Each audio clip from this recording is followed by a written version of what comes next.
এতিয়া ভক্তিৰ উদ্দেশ্যক লৈ নৱপ্ৰজন্মক ভকত সমাজক আপোনাৰ ক'বলগীয়া আছে নেকি বা কেনেকৈ পৰামৰ্শ দি যাব আপোনাৰ মৃত্যুৰ পাছত ভকত সমাজে সেই ভক্তি কেনেকৈ ধৰি ৰাখিব লাগিব ভক্তি কৰিলে আমি ভৱিষ্যতলৈ কি লাভ কৰিম ফলাফল হ'ব এইখিনি মই কৈ থাকোঁ যাওঁ নিজাৰে কৈ থাকোঁ এতিয়া শাস্ত্ৰ বাঙনি মোৰ পাছত এজন আছে যদিও তেখেতৰ বাঙনিটো বৰ শুদ্ধ নহয় মই এতিয়া কিছুমান অকণমান মানে আধ্যাত্মিকটো ইফালে সিফালে হৈ যায় কিন্তু আৱিষ্কাৰবোৰ নতুন নতুনকৈ আহি থাকে আজি পটকৈ হৰাই যায় নিচিনা পটকৈ মনে কাৰণ মোৰ এটা ৰোগ আৰু মানে ব্যাধি এটা টকাৰ কাৰণে দেই অকল বয়সৰ কথাই নহয় মোৰ এতিয়া যিটো মানে মোৰ এতিয়া মানে অসুখ এটা চলি আছে সেইটোৰ পৰাই মোৰ মানে মস্তিষ্কটো অলপ দিগদাৰ লগায় তথাপিতো মই এৰি দিয়া নাই ৰাতিপুৱা গধূলি ভগৱান মই প্ৰাৰ্থনা কৰি থাকোঁ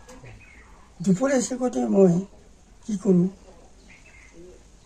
অসুৰৰ মনৰ বাঞ্ছা বুলি এটা আছে অসুৰে যদি শ্ৰীকৃষ্ণক আনিবলৈ যেতিয়া তেওঁ গৈছিলে শংকৰে পঠাইছিলে তেতিয়া কৈছে আজি মোৰ জন্মটো সফল হৈছে মই ভাবি আছিলোঁ আজি মোৰ জন্মটো সফল হৈছে তেওঁ গৈছে তেতিয়া অসুৰে মানে গৈ কৃষ্ণৰ চৰণ পদটো দেখিলে কুচটো ৰথৰ পৰা জাম মাৰি সেয়া লৈছে তেখেতে এনেকৈ কৰি তেখেতে যেতিয়া আনিবলৈ গৈ তেখেতৰ ঘৰ পাইছে তেখেতে এতিয়া এই সন্ধিয়া দুপৰীয়া চেপতে তেখেতে তেতিয়া স্নান কৰিছে স্নান কৰি তপ জপ কৰি পেলাই স্নান কৰোঁতে ভুল মাৰি চাইছে কৃষ্ণক দেখি পাইছে ইফালে চাইছে এইটো আছে এইফালে চাইছে ভুল মাৰি দেখি পাইছে ঠিক তেনেধৰণে ভগৱানৰ দুটা লৌকিক আৰু অলৌকিক ৰূপ এটা ভকত স্বৰূপে আছো বুলি কৈছে এটা মই নিজ খাই আছো ভকতে মই বুলি কৈছে নহয় ভকতে হেৰি দি মোৰ জানিবা নিশ্চয় ভকতৰ জনৰ জানা মহি এৰি যায় মই বিনে ভকতে নিশ্চিন্তে কিছু আন ভকততে পৰে ময়ো নিশ্চিন্ত মানুহ বাক্য নেকি এইটো শাস্ত্ৰত আছে বৈকুণ্ঠ পায়ন ধুনীয়া ধুনীয়া কথা কিছুমান আছে গতিকে সেইটো নিজে স্বীকাৰ কৰিছে মোক জিনিংটা নাই কৈছে আৰু মোৰ লগত সকলো ওলমি আছে যেনেকুৱা অৰ্বিতাৰ গছজোপাত মানে আৰু সকলোৱে পৃথিৱীতে বৰ পাই আছে পৃথিৱীৰ কাৰো লগত থকা নাই এইদৰে মোৰ লগতে সকলো আছে মই কাৰো কথা কিন্তু এইবুলি ভকতে মই মোক জিনে মই ভকতক বন্দী ভকতে যি বুলি কয় মই তাকে কৰোঁ আৰু ভকতে যি কৰে সেই মই সেইটোকে কৰোঁ সেইকাৰণে ভকত ভগৱান পাওঁ গতিকে এইবোৰে প্ৰভু কৃষ্ণ আমাৰ আলাপ আলোচনা ধৰ্মৰ ক্ষেত্ৰতে হওক আমাৰ সৰুকালৰ ব্যৱস্থাটোতে হওক আমাৰ জন্মান্তৰ কি কথা কি হৈছিলে আৰু ভকতিনো কি কৰিব পাৰে ধৰ্মই কি কৰিব পাৰে এইখিনি কথা আমি অৱশ্যে আপোনাৰ প্ৰশ্নত উত্তৰ দিনটো মোৰ নিশ্চয় ভুল মানে মহামহাৰিষি সকলোৰো ভুল আমাৰ নিচিনা ক্ষুদ্ৰ কি আমাৰ সীমিত জ্ঞানে আমাৰ এই নৰদেহাৰে আমাৰ ইয়াত কি বাঞ্ছনী আছে আপোনালোকৰ নিচিনা এজন মহাগুণী জ্ঞানী বা মহান ভক্ত বা গুৰু বা বিদ্বান এইসকলক আমি যদি লগ পাব পাৰিছোঁ অলপ ভাগ্য নহয় অলপ সাধনা নহয় মই বুজি পাইছোঁ এইখিনি পৰমেশ্বৰে পৰা আত্মাই পঠিয়াইছে পৰা আত্মাই পৰা আত্মাক লগ্ন হৈছে মই বুজি পাওঁ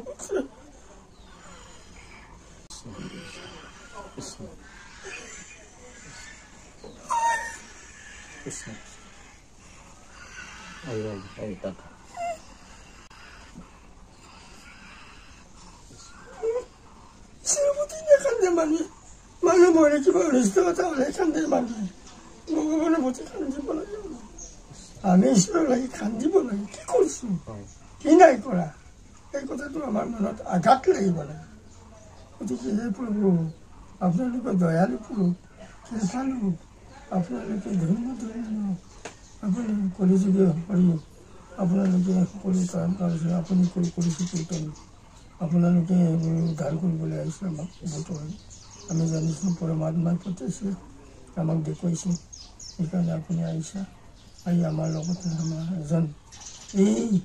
এজন মহা আমি অপৰাধী অজানিতে আপোনালোকে উদ্ধাৰ কৰিবলৈ আহিছোঁ আমি পৰম ভাগ্যৱান বুলি কৈছোঁ পৰম ভাগ্যৱান সেই পৰমাত্মা কৃষ্ণ কৃষ্ণ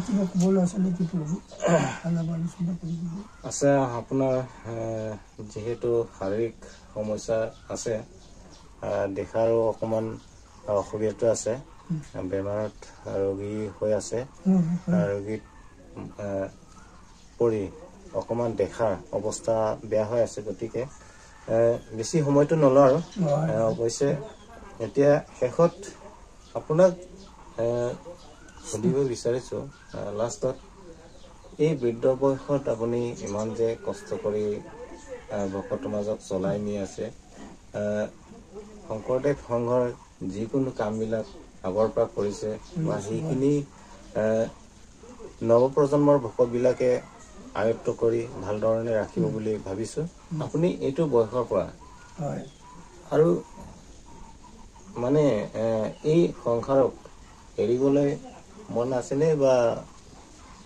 জীয়াই থকাটো বিচাৰে বা বৈকুণ্ঠী পৰায়ণ কৰিব এইটো বেছি ভাল পায় কি বুলি ভাবে আপোনাৰ মন মই ভাবোঁ এইটো কৃষ্ণ হয় বিষ্ণু মই দেখে যদি জগত অমস্ত তাত কৈছোঁ মৰা মৰাতে জীয়া ভগৱানে যদি সৰ্জন কৰিছোঁ নমৰে আৰু তেনেকৈ পৰমাৰ্থিক মতে আমাৰ দেহাটোৱে মৰিব জীৱটো নমৰে তথাপিতো কৈছে যে মই এইটো মোৰ বিবেচনা মই ভগৱন্তৰ ঋণদাৰ লগাই আহিছোঁ ঋণ এদাই নোহোৱালৈকে মই নেযাম ঋণটো এদাই কৰিলেহে যাব পাৰিম বুজিছেনে ঋণটো এদাই নকৰাকৈ কেনেকৈ যাম এই প্ৰভু তোমাৰ ঋণ এদাই কৰিলেহে মই যাব পাৰিম আৰু ভকত বৈষ্ণৱ সমাজত মই এই পাম নেপাম মোৰ এটা সন্দেহ গতিকে ইয়াতেই কৈছে ইয়াতেই জন্ম হ'ব লাগিব ইয়াতেই মৃত্যু হ'ব লাগিব গতিকে ইয়াতেই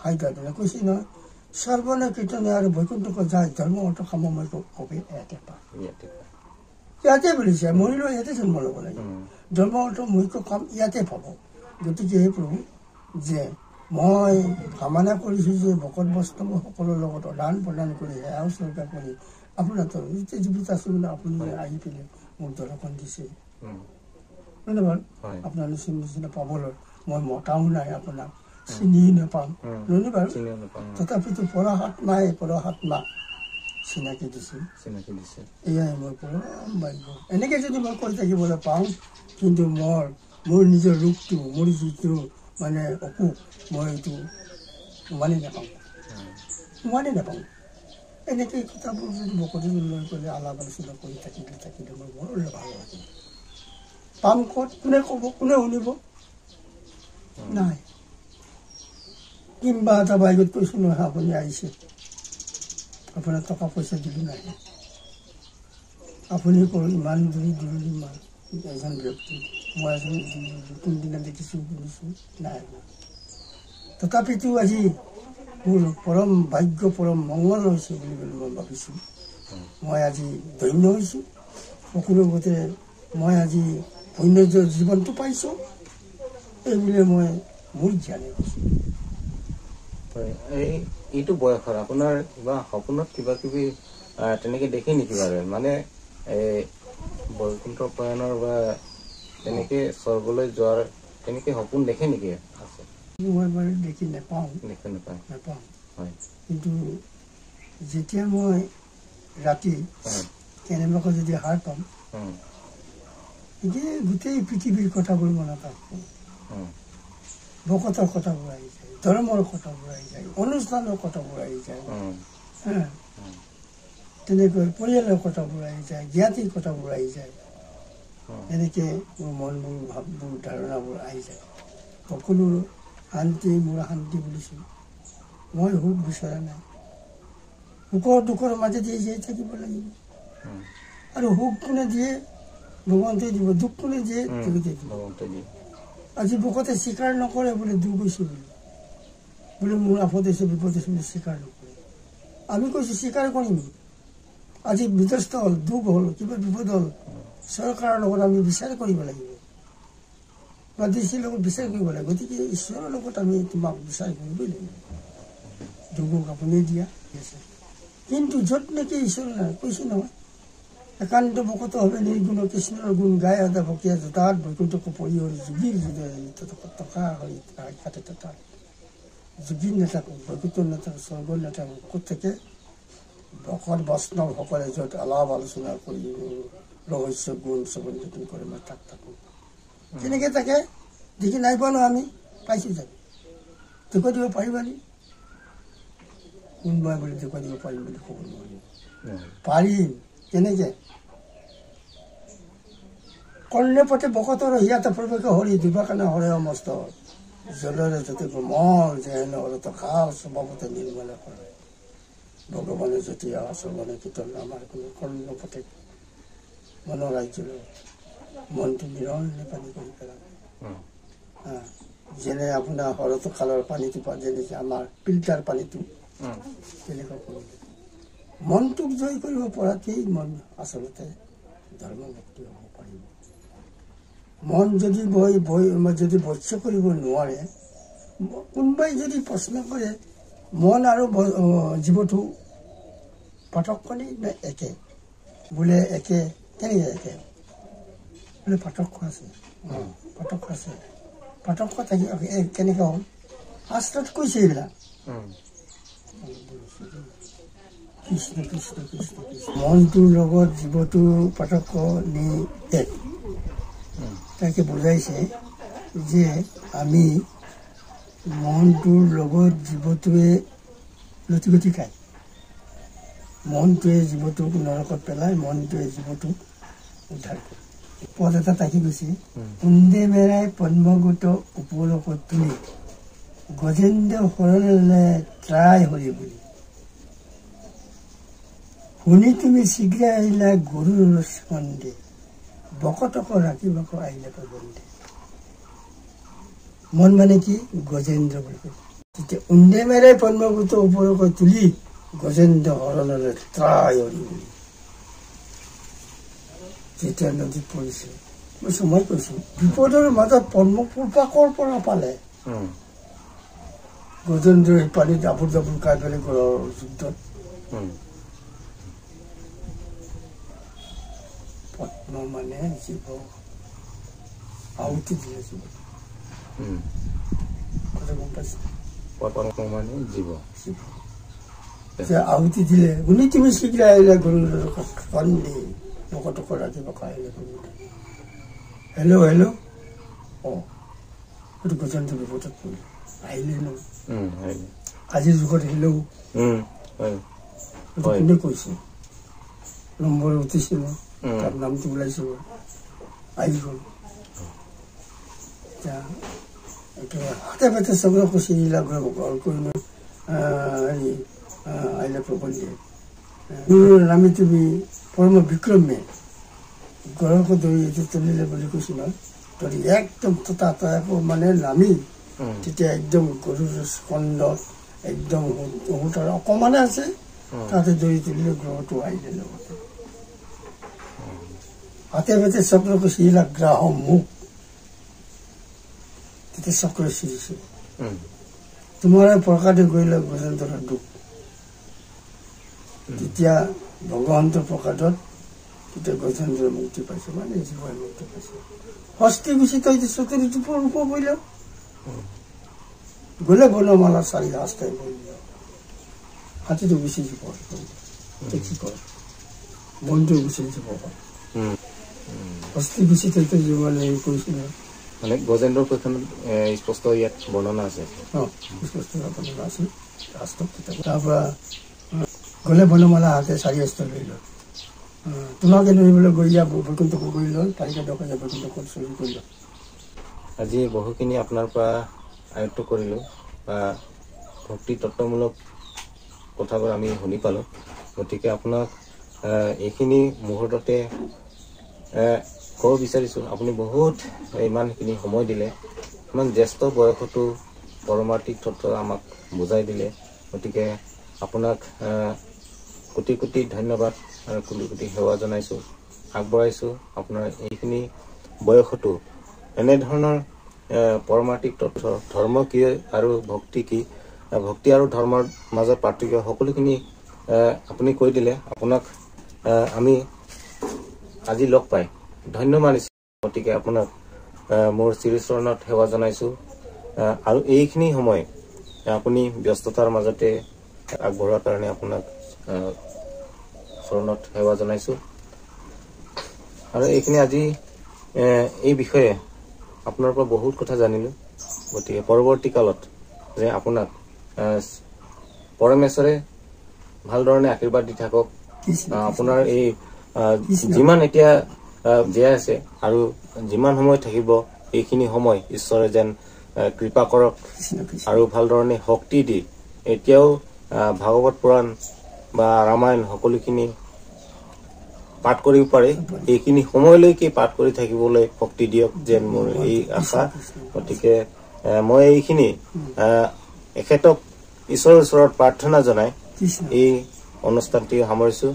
গতিকে কৃষ্ণ মহিয়ানে তাকে দয়া কৰা প্ৰমাণে পিতাৰ বুদ্ধি ধৰি নিজ পুত্ৰ আগলৈ মুখত কৰি তাতে কৃষ্ণ দিছোঁ। কৃষ্ণ কৃষ্ণ পৰমাত্মা। আমি দিবলৈ তবলৈ একোৱেই নাই, মাত্ৰ এতিয়া আছে ঈশ্বৰৰ নামত সকলোকে ঈশ্বৰমুখী কৰিব লাগে। মই কওঁ সকলো ঈশ্বৰমুখী কৰিলে মই শান্তি হ'ব। কৃষ্ণ কৃষ্ণ এতিয়া সদশেষত এই আমাৰ মহান ব্যক্তি ইতিমধ্যে আলোচনা হৈ গ'ল। শ্ৰীমন্ত শংকৰদেৱ সংঘৰ লখিমপুৰ জিলাৰ বালিজান গাঁৱৰ বাসিন্দা আমাৰ এই জ্যেষ্ঠ যোগাই মিছন সঁচাকৈ বহুত ভক্তি মাৰ্গত আগবঢ়া। আৰু শ্ৰীমন্ত শংকৰদেৱ সংঘৰ 1970 চনৰ এই লখিমপুৰ জিলাৰ অনুষ্ঠিত নকাৰী আঞ্চলিকত প্ৰাদেশিকভাৱে অনুষ্ঠিত অধিৱেশনত সভাপতি ৰূপত পদত নিযুক্ত হৈ সকলোখিনি কাম কৰি গৈছে। গতিকে সকলোখিনি কাম কৰাৰ অৰ্থত এতিয়া ইমান বয়সলৈকে শ্ৰীমন্ত শংকৰদেৱ সংঘৰ লগত জড়িত এতিয়াও বৰ্তমান চলি আছে। গতিকে এইখিনি এখেতৰ ভক্তি মাৰ্গত যিমান আগবাঢ়িলে সকলোখিনি কাহিনী ভক্তি তত্ত্বমূলক বা ইয়াৰ জীৱন কাহিনী কেনেকৈ হ'ল, ইয়াত কেতিয়াৰ পৰা আছে বা ইয়াৰ গুণ গৰিমা কেনেকুৱা, সকলোখিনি আমি পাছৰ খণ্ডত উপস্থাপন কৰিবলৈ বিচাৰিছোঁ। আৰু সেইটো নিশ্চয় আপোনালোকে শুনিবলৈ পাব। যোগাই মিছন কেনেকুৱা বিধৰ ভকত আছিল বা কিমান চনত কি কৰিছিল, সেইবিলাক সকলোখিনি পদ্য আকাৰত লিখি থোৱা আছে। আমাৰ মহান ব্যক্তি এজন আছে। যোগাই মিছনৰ কাহিনীবোৰ শুনিবলৈ আপোনালোকে এই চেনেলটো ছাবস্ক্ৰাইব কৰি ৰাখিব। আৰু এইখিনি মই সুদূৰ জোনাইৰ পৰা আহি এই বালিজানত উপস্থিত হৈ এই যোগাই মিছনৰ বিষয়ে এখেতৰ ঘৰত উপস্থিত হৈ কাষত থাকি সেই ভিডিঅ'ক লৈ আপোনালোকে মোক ছাপোৰ্ট কৰিব।